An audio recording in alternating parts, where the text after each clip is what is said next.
Hey everybody, it's Kayla and welcome back to another book read.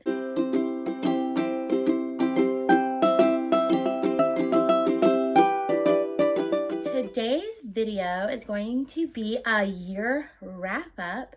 We're going to go through the books that I have in my book journal here, plus a few extras that I remember that I read before I started the book journal, and we're gonna just talk about them, see what I read, and see my thoughts. I have it all written down, what I rated them, how I thought the plot was, the characters, I would recommend them to you, and just like a little tiny review. So before we get into that, I have about 5 or so that I remembered reading prior to June. I'm sure there were more, but well. happens.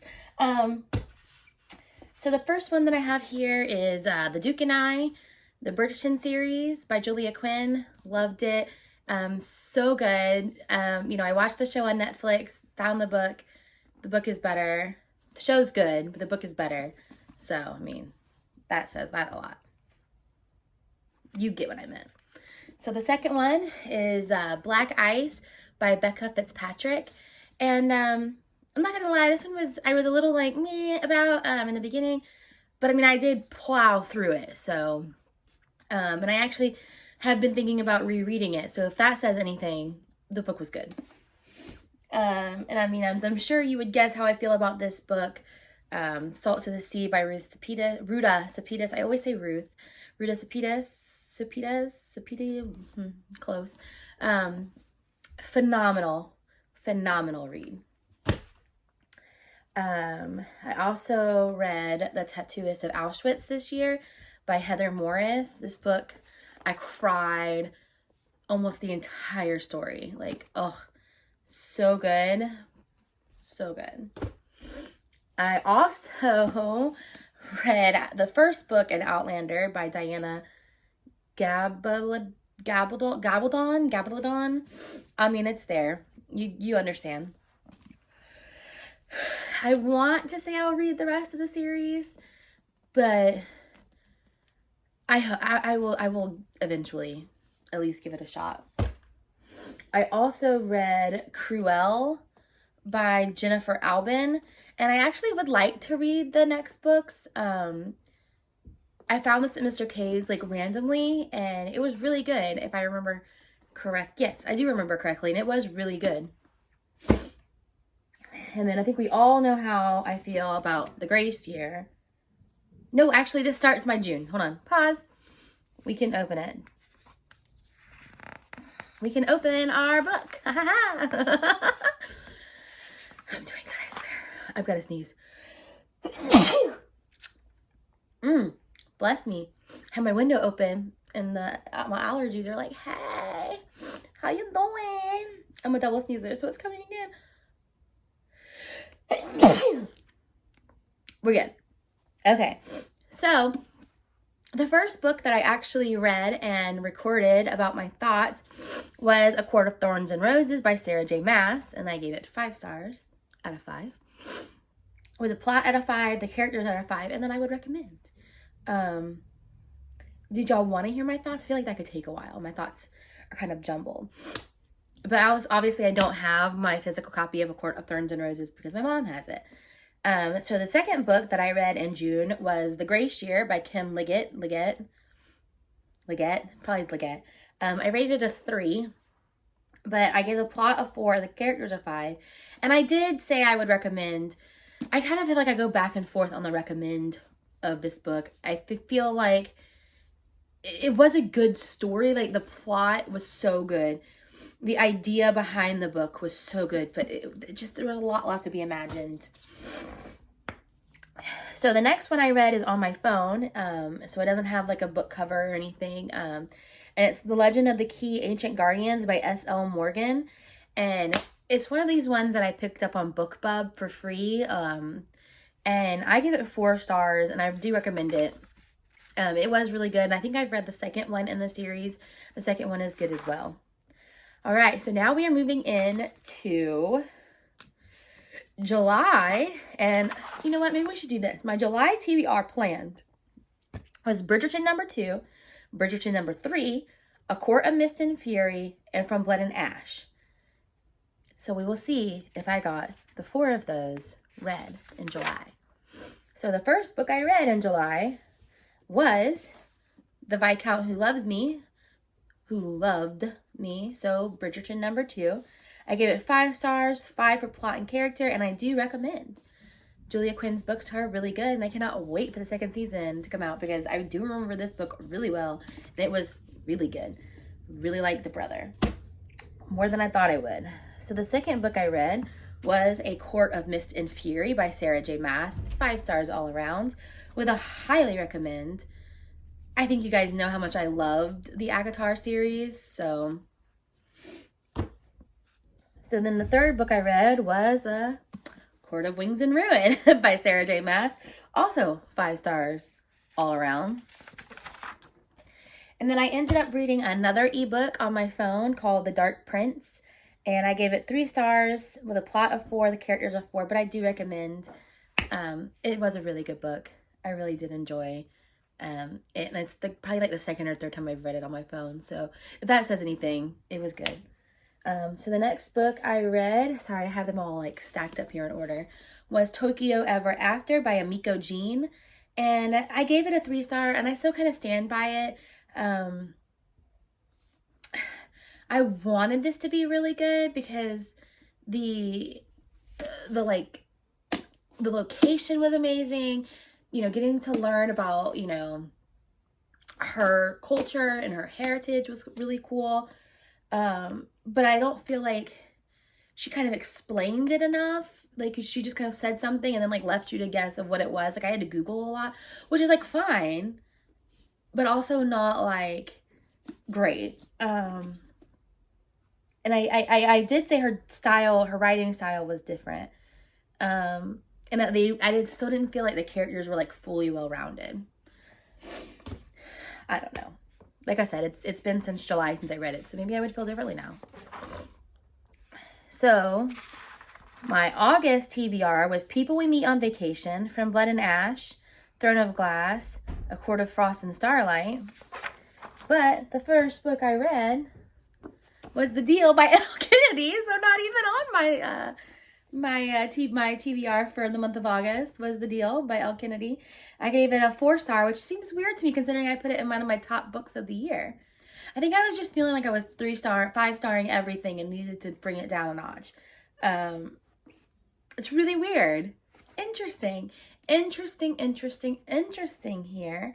But yeah, I do recommend. And the second book that I read that month was A Court of Frost and Starlight by Sarah J. Maas, and I gave it a 3. And I think this is just because this book really is just a filler, and it reads like a filler. Like, it reads like a filler. I really didn't feel like, if I wasn't already so attached to all the characters going into this book, I would have felt like she didn't give you any information on these characters. And everything just kind of seemed wonky. So the next book that I read in August was Throne of Glass by Sarah J. Maas, and I gave it a 4. And I don't feel like it deserves a 5. So I feel like I was good on my 4. And I just felt like, you know, I didn't like the whole prince switcheroo. Like, why even get with him if you really wanted to get with Cole? It made no sense to me. And the fact that they were like best friends and like he would do that anyway, it kind of just vibed weird with me, but I still felt like the book was really good. So the next book I read was People We Meet on Vacation by Emily Henry, and I gave it a 4. And I think I gave it a 4 because of the characters so much. I kind of felt like you didn't get enough of like a backstory to give you like a really good indication of who they were as people versus just who they were like in relation to the story. I don't know. I said that really just for Poppy. I felt like I really knew the guy. I don't know. I feel like there could have been like a little something extra. Then I decided to ram through the From Blood and Ash series by Jennifer L. Armentrout. And it's a 5 star. Highly recommend. This book was so good. I really want to reread them, but I feel like I have so many books that I need to read that rereading these chunksters is not a good idea. So, somebody tell me that. Because then I've lost the dust jacket for this one, so don't judge me. But the next one I read was A Kingdom of Flesh and Flyers. That's what we're reading now. A Kingdom of Flesh and Fire by Jennifer L. Armentrout. And I legit lost the dust cover. I have no idea where it went. I think I left it on a cruise ship, honestly. And I gave this a 5-star as well. Such a good book. Such a good series, like, in general. And, I mean, I did round it out, and I finished the series with A Crown of Gilded Bones by Jennifer L. Armentrout. Again, 555. Great series. I feel like there wasn't really too much you could say. So, for September, I was supposed to read The Cruel Prince, Ugly Love, City of Bones, Luck of the Titanic, and Crown of Midnight.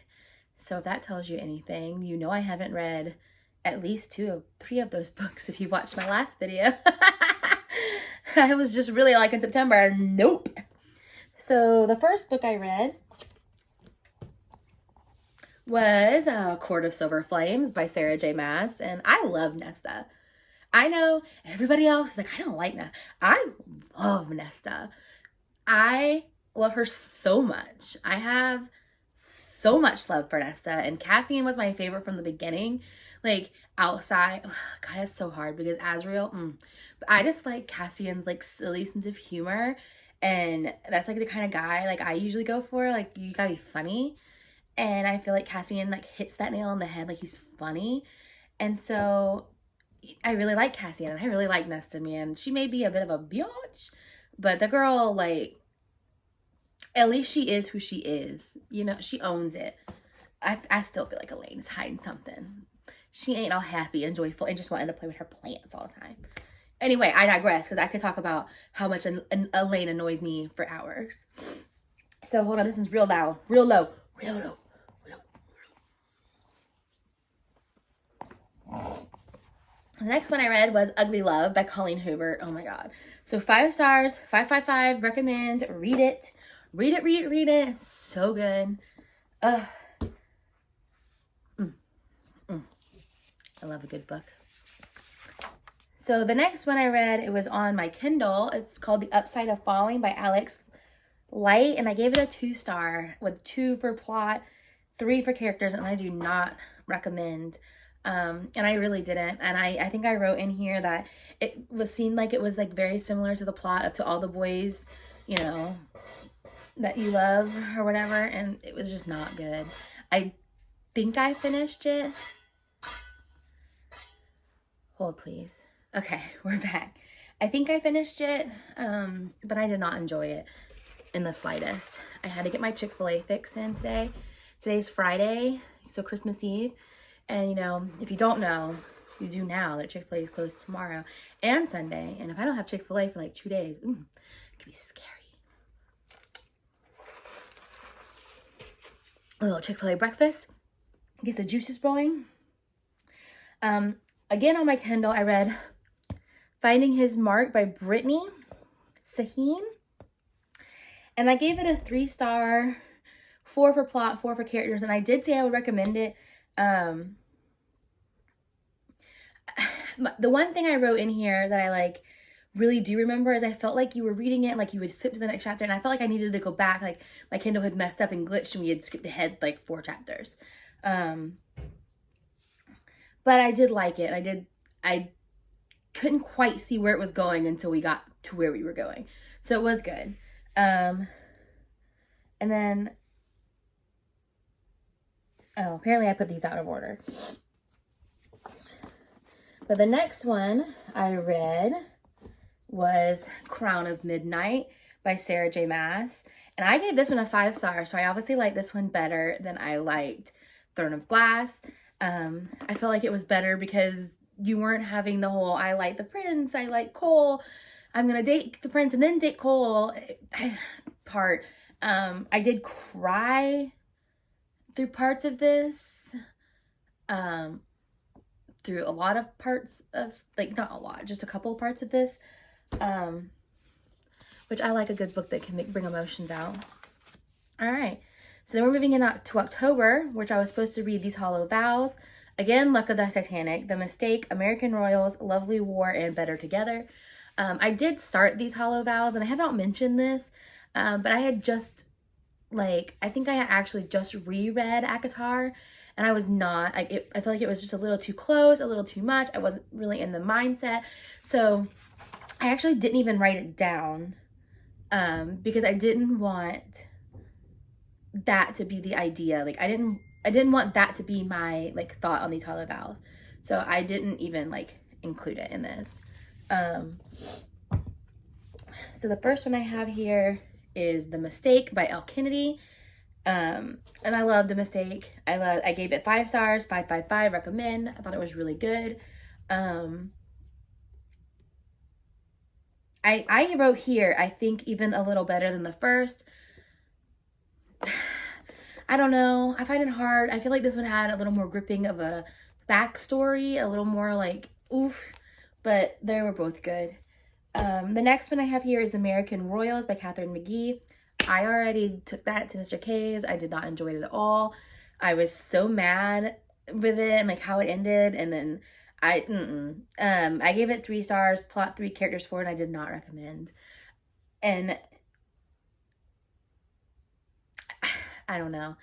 I just didn't like the way it ended. I thought it was just too much too fast. The next one was The Kiss Quotient, and I have lent that out to a friend because I thought it was so good that I thought they needed to read it too. I don't even have the author here. I feel like it was Helen Huang, but I could be completely wrong on that. I feel like that's right. But I gave it 5 stars. It was so good. I really like the fact that she's not your stereotypical heroine in a book. Like, so good. So for November, I was supposed to read Royals Next Door, Better Together, Jane and Love, Bringing Down the Duke, The Darkest Star, and Inheritance Games. And so I feel like you kind of already know how we went in November, but we'll run through it really quick. So I do have The Royals Next Door by Karina Halley. I gave it 5 stars. I thought it was so cute, and I would still love to see to read a sequel of this. The next one I gave a shot was Better Together by Christina Riccio. Gave it a 1 star because I don't have 0 on my options. I did not finish this book, and that still makes me really sad. The next one I read, got halfway through, was Jane in Love by Rachel Gibney. And again, I did not finish this book, but I am leaving it on my TBR cart to try again because I do feel like this is a book that I would want to read. I read half of it, and I need it to get there. And then the last book I read was, 2 last books I read, but one of them has been lent out, so I don't have it here. But so this one is Bringing Down the Duke by Evie Dunmore. I gave it a 5 stars, recommend, yes, and I literally wrote, it is so good, all in caps, and underlined this up. So apparently, I really liked it. So go read Bringing Down the Duke by Evie Dunmore. It was so good.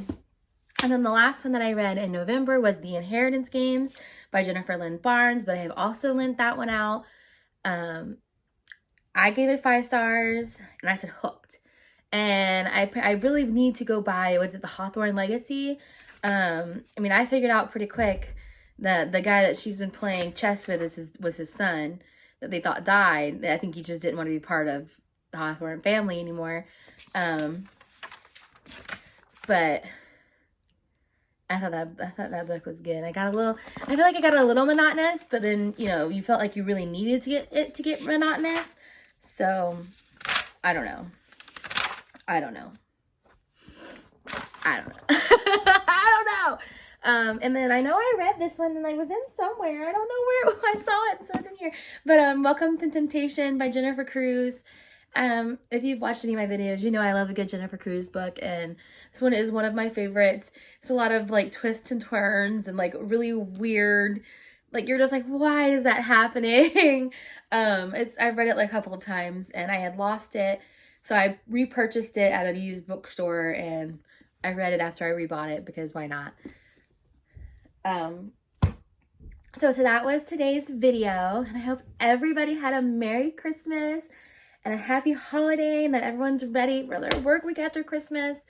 I'm not working on Monday, but I am back at it after that, and that's really all I have to say. I am supposed to get my December fairy loot box next week, so hopefully we'll get it in time to film for Wednesday's video. If not, we'll do our December TBR wrap up on the Wednesday, and then maybe do the fairy loot unboxing on Sunday.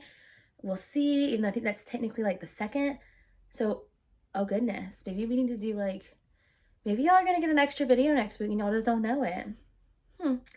Cousin and I are gonna work on Bookopoly today because she is like a fantastic artist. That girl can draw, and y'all are gonna get like a little sneak peek of who's gonna be the next famous artist in a couple of years, even though she says that's not what she wants to do for a living.